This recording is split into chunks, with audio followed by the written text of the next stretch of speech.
लोकशाहीर साहित्यरत्न अण्णाभाऊ साठे यांच्या 106व्या जयंतीनिमित्त विनम्र अभिवादन व सर्वांना हार्दिक शुभेच्छा.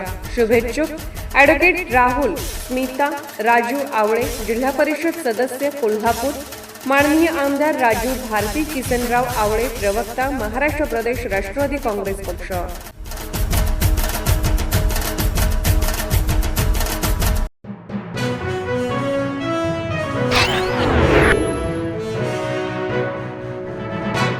शक्तीपीठ महामार्ग करवीर तालुका संघर्ष समिती, माननीय श्री भगवानराव पाटील वाकरेकर शेतकरी संघटना जिल्हा उपाध्यक्ष आणि कोल्हापूर जिल्हा दूध उत्पादक संघटना जिल्हाध्यक्ष, माननीय श्री ज्योतिराम घोडके वडनगे रयत सेनेचे जिल्हाध्यक्ष चंद्रशेखर मस्के, शरद जोशी संस्थापक शेतकरी संघटना जिल्हाध्यक्ष ज्ञानदेव पाटील, पांडुरंग शिंदे, युवराज देसाई यांच्या नेतृत्वाखाली माननीय जिल्हाधिकारी सौ यांना शक्तीपीठ महामार्गामध्ये ऑनलाईन मोजणी यादी काही बाधित शेतकऱ्यांची दिसत आहे, ती थांबवावी.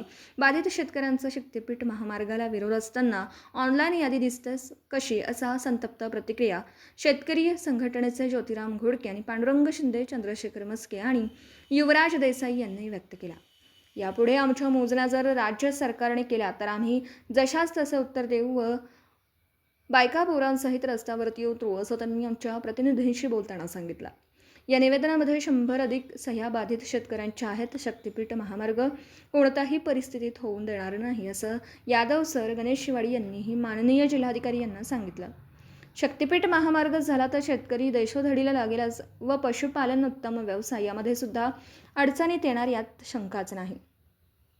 माननीय मुख्यमंत्री महोदय देवेंद्र फडणवीस यांना निवेदन देणार असल्याचं शक्तीपीठ महामार्ग करवीर तालुका संघर्ष समिती यांच्या वतीने ठरवण्यात आलं आहे. दरम्यान प्रांत अधिकारी भूमी अभिलेख उपाधीक्षक मानेसो यांनीही या मागणीचं निवेदन देण्यात आलं. सतर्क लाईव्ह न्यूजसाठी माझगाव प्रतिनिधी अनिल जाधव, माझगाव तालुका, पन्हाळा.